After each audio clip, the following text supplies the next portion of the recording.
give a fuck? Why do I give a fuck? Why do I try so hard? Why do I care so much? Welcome to Why Do I Give a Fuck? A cross-cultural conversation between myself, Diane Tate, and Johanna Thompson. In these times of great struggle and possible shift, we ask ourselves, why do we give a fuck about any of it? How does the lens we see the world through impact what we see? And what do we do about it? All right, so now we're going to have a little bit of fun. I suggested that we kind of ping pong some of the tropes that we saw that were coming up, and I mentioned some of them previously, one of them being how much space, that Donald Trump was taking up and how masterful he was in being able to kind of manipulate and drive the conversation, which is a caricature that we experience of powerful white identified males. We used to call them WASP. What are they called now? Oh, I don't their term? I don't know, but that person, and then we actually literally got to see that acted out. And we got to see that acted out like from a number of different places, not just him and the camera time and the take up space time, but then also the way that the moderators were engaging him. They were like when he started to talk, when the female identified moderator was saying something, she always just was like, okay, go ahead. Like she always did the okay, go ahead. Okay. And that was driving me bananas every single time because she just allowed him to like run over. And that's the type of thing that we see in corporate rooms all the time, in community meetings, any place. We always see we're just, okay, we just give up. We're going to give you the time to get off your chest what you have to get off. And that was really, really frustrating. I did not see the same for Kamala. And I also didn't see Kamala push. There was this one moment where there was an engagement between the two of them, and the moderator kept talking over Kamala and didn't give the same okay, just go ahead, that she had been gracing Donald Trump with. And those things get me in the gut a little bit. Yeah, I mean, we've talked about before that that they didn't fact check them equally either. They fact checked him, which we're all very accustomed to him lying every time his lips are moving. And I appreciated the limited fact checking that they did do in real time. But when she made comments about some of the narratives that came out of October 7th last year that have been debunked, that do not have been proven to not be true, when she was spouting those off in her defense of defending Israel, they didn't push back. And I don't know what that's a factor of. I don't know if that's I haven't spent a lot of time thinking about like where that could have come from. I'm sure folks on the right are going to say it's just because he's held to a different standard. And we all expect him to, lie incessantly because we know he does. So, but I also wonder, as I'm saying this out loud, I'm thinking, I'm also imagining that the places that she lied the most, in my opinion, were about the tropes around Israel. And because we are struggling, those of us who want a ceasefire, want an arms embargo, want those things the U.S. support of what's happening in Gaza to end. That's not where the mainstream media tends to live. That's not where those in power tend to live right now. And so that if she had lied about something else, I guess I'm trying to say that if she had lied about something else that wasn't connected to Israel, I wonder if they would have fact checked her, if it had been something blatant. Her lies were, I'm sorry, go ahead. Well, I was going to say it was blatant. Yeah. Just wanted to clarify that. It was about a topic that the mainstream narratives, what she said is supported by the mainstream narratives, I guess is what I'm trying to say. What he lied about is not supported by the mainstream narratives. The conspiracy theory about people eating dogs and all of the just foolishness he was spouting about migrants in general and And then what else was his really, really super big lie? I mean, it was interesting because I heard him say to her that she hated Israel, which actually I wouldn't be mad if she hated Israel. And Yeah, our he oh, he was actually like he was so supporting. confused. It was so funny. He was so confused because it's difficult for him to get into the mind of a Black woman. Oh yeah. Oh yeah. So he's trying to he's over there listening. Like that's what I was saying, that facial expression. Oh He's yeah. like listening, trying to find where his angle is, but he's not really he has no connection to it. No, So he just doesn't know how to access. no. And and that is really fascinating. It's fascinating to watch that, but he's also I think excited about it. Like there's something he likes the man likes a challenge and he likes to be able to feel like he has figured out how to conquer something. And it appears that that is what his entertainer self that I remember from watching him Yeah. is activated. It's really activated. Oh, he Yeah. was, I mean, there were a couple of moments during she was talking about something. I don't remember what it was. And she was talking about him. She was relaying either talking about January 6th and his, involvement in that or something that he did incorrectly during his 4 years in the office. And they, the most of the time it was a split screen, so you could see his facial expressions. And I could just feel his anger that how dare this Black woman be speaking about him in front of him and he couldn't respond in the way that his gut and his deeply seated internalized racism wanted to respond. Was really fascinating. And then when he got the question about why do you make such a big deal about her racial identity, and man, I mean, you heard the beep, beep, beep of the back the truck up. It's so loud when they tapped on his shoulder for that question. And I would be so curious to hear what your take and your perspective of that whole process was, because I thought it was interesting that they chose to ask him the question. I felt like it was probably intended to be a gotcha moment. And then I have to say, he actually answered it in a way that if I was his debate prepper, I probably would have, I thought he did okay. I mean, That man is an entertainer and he's had to sit in many, many, many, many rooms, yeah. right? So he kn- he he is a brand. Like we're forgetting that Donald Trump, we are getting capitalism, we are getting white supremacy, we are getting the pinnacle of all of the things wrapped up into one human being. Yeah. So like poster child 1000%.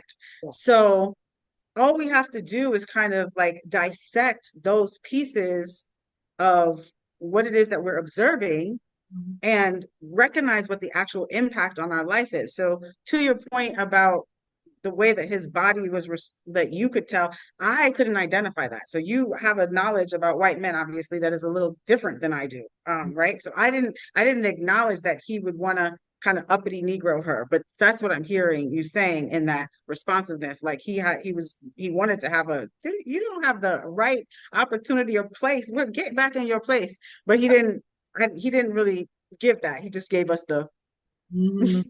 the whole night, kind of like Muppety look, um, which I thought was interesting because he was trying to figure such stuff out. Like I also think that he was really trying to figure out like where he could Right. go and didn't really have too many places to go other than the separation. So he was really giving a lot of the language of those people, those people, those people. Every single time that he was referring to Kamala, it was that those people are going to do this and those people want that and you hate this and a lot of deciding your projections to identify another human being. So that was like really frustrating because not trying to give her any autonomy, just like I am going to label you and categorize you, epitome of You white got maleness, y'all. Y'all yeah. see it. I am who you are and what you think and who you like and the way you behave. And that is what the reality is. And I know that that was a lot of her looking at him like, this man is, this is, this is so like when that happens, it is so ridiculous. Internally, you're just like, you're not giving me no agency to exist at all. Mhm. Like you, there, I am whatever it is that your mind has told you that I am, Mhm. without you having any consideration of who I am. That Yeah. is it's a very hard, it's a TV show. It's a very hard thing to watch because you feel it, as a Black woman, you who has done things in their life, you feel it. You're like, oh, I remember, I live this. I live what I'm watching somebody having to negotiate. So that's Right. like really frustrating. So all of these people, those people, and then the immigrants, he's using the same tactics that US imperialism has been using for generations, right? When they decide what are they going to be, internationalists, nationalists, super hyper capitalists, like what are we doing at this stage in on the global scale? Mhm. And then I also thought that he was really brilliant about being able to twist that narrative about the global scale laughing at the US and not really taking responsibility that a lot of the laughter is because of how he shows up, you Huh. know, in space. And that was like, oh, okay, look, you're even taking a narrative that doesn't suit you and making it suit you and your whole entire brand Yeah. brilliantly, Yes. brilliantly. And that, and listen to the words, your brand, right? That's not a presidential stance. That is a whole, like, how Right. do I elevate myself into this position of leadership where you all are going to follow and I'm going to tell you who you are in following me. That level, well, we've seen that before. Capacity. And he named this, that's the other thing that he named. And I really believe that these spaces are a platform for what we should be looking at the future. But him throwing out World War III Yeah. so many times, Yes. Yes. are we paying attention, family? Because that level of conflict is really a struggle for positionality Mm. throughout our history, Mhm. right? We Mhm. know capitalism is falling, it's on a decline because the gaps are entirely too wide to sustain on a mass level anymore. Capitalism is imploding on itself. We understand that now. Like, for those of us who understand it, let me just say that. And then it's just like, what can we do to regain some positionality because there's too much communication, there's too much access, and now it's visibly clear what our actual position is on a global scale. Mhm. And you're going to fight to the death for that. Yeah. Well, the hegemony that the US has enjoyed for at least a century, I guess, maybe approaching a century. Um, it's so interesting to me because it's come so much clearer to me in recent years that it only existed really in our own minds. Like like we think we are the golden, the people that remember the tropes, the narrative that people have expressed that have immigrated to the US from other countries that said we always thought the streets were paved with gold and the shining beacon on the hill was the mindset that the US had cultivated over such a long period of time, but it's only ever really existed in our minds. We don't manufacture anything except guns and gun violence and and white supremacy. I mean, that's what we manufacture. We don't manufacture anything tangible and haven't for many, many decades. All of that stuff has gone to other countries for such a long time. And yet we were still the golden child. We were still the country that everybody needed to emulate after and try to become like. And since he had his term in office, it's like I always said at first I said that he ripped the veil off of our shadow side, and then I started saying he ripped the hood off because it was like the rest of the world started, they may have already known this, but it's like all of a sudden that eggshell started to crack and we started to really see that we weren't the country that everybody thought we were, and that we haven't been for a very long time. And maybe it took me longer to get there because I was a part of the ruling class and am a part, not was. And so I didn't, I bought the narrative that I was taught. So I see you nodding your head. So yes, okay. So for anybody You that's just had your white aha moment. like, I was like, look at that. Look at yeah, my friend having her white aha moment. it's coming into my own. I just said We this shit all knew that. already The for rest of us was decades. like, there ain't no golden paved roads of Shit. glory. We have not experienced that. We might have been the ones that have laid the golden roads of glory, but Right. we're not And experienced. getting back to like, what am I excited about? If I'm excited about anything, I'm excited about the possibility that it's falling, that capitalism is falling, that we are realizing that what we are living within is not sustainable, and imagining and trying to reimagine something new. And so I was speaking to my young person about the debate, and she is very staunchly of the belief that a third party can never rise and never be elected in, and that to vote for a third party means that you're setting the stage for him to get into office. And I was there back in 2020. I was absolutely there. I believe that with all my heart. And I remember saying that to people more than once in the lead up to that election.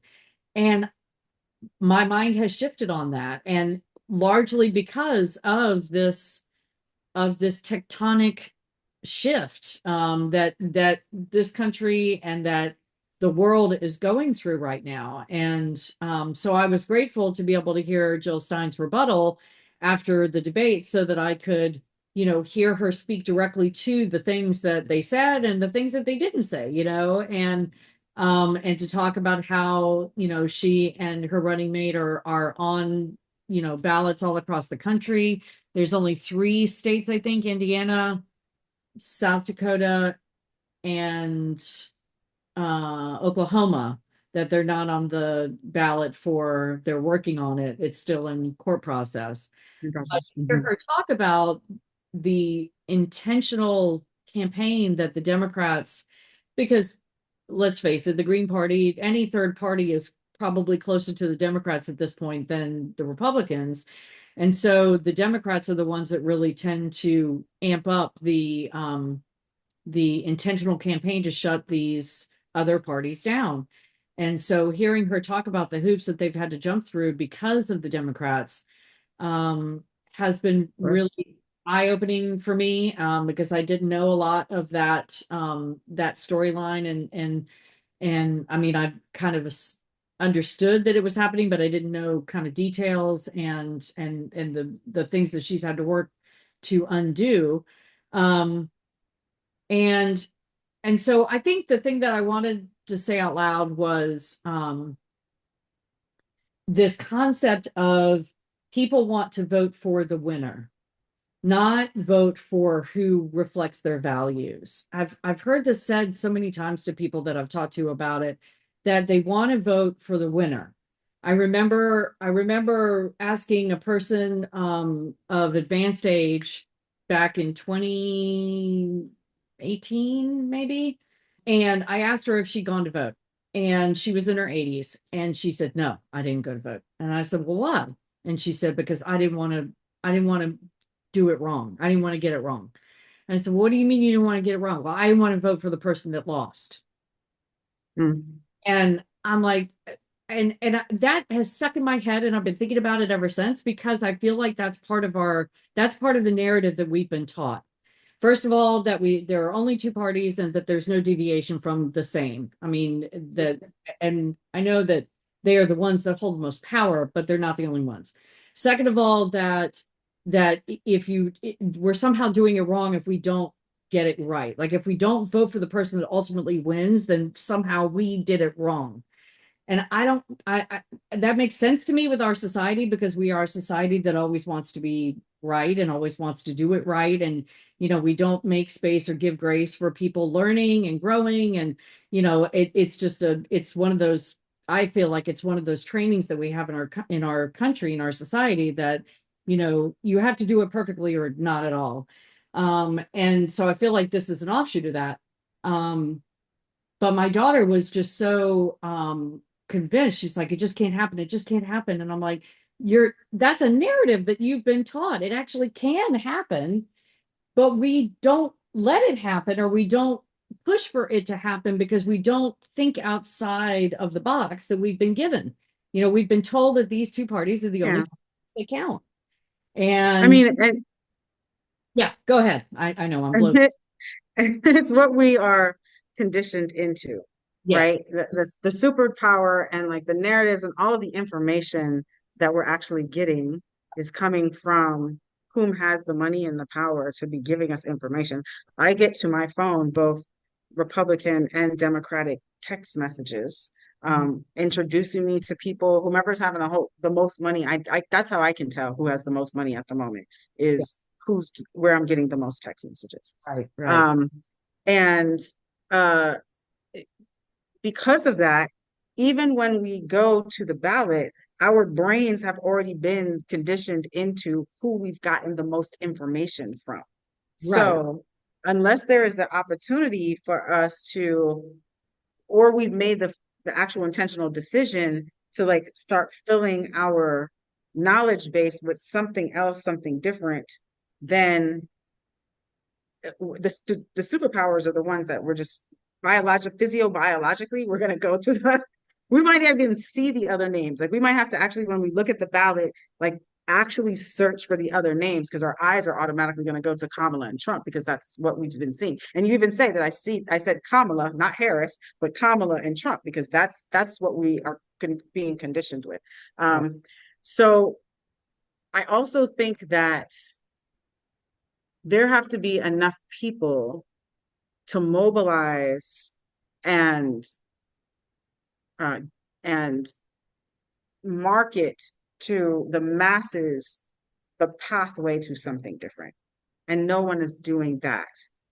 And we have the like technology and the reach to be able to do that. But nobody is actually taking on that platform. If somebody did, and in US territory, we need a charismatic leader. Actually, across the globe, it's the charismatic leader that is able to do that. But if we had somebody who was the sensational, charismatic leader that we're getting out of the two characters that they've been ramming down our throats, then we would have the opportunity to kind of mobilize and get information on a different pathway that we can take from what we are facing in this moment. And I agree with you that that's the training, but we are choosing to participate in that Yeah. training. And so, I mean, I think about just recently two very progressive, or I don't know if they would identify as progressive. They were both very vocal representatives in the House of Representatives, that were trying to stop the genocide in Gaza and stop our participation in it. Cori Bush and Jamal Bowman, and they both got primaried out. And they got primaried out because AIPAC, which is the Israeli lobby, flooded their primary race. The candidate that was running against them probably chose the candidate to run against them, and then flooded the campaign with so much money that that person was able to rise above and win against those two representatives and get them out of office. It wasn't just that they flooded the money, it was that we fell for the flood. The people, I mean, the with the candidates. money, they can do whatever they want about who actually wins the vote. We don't know.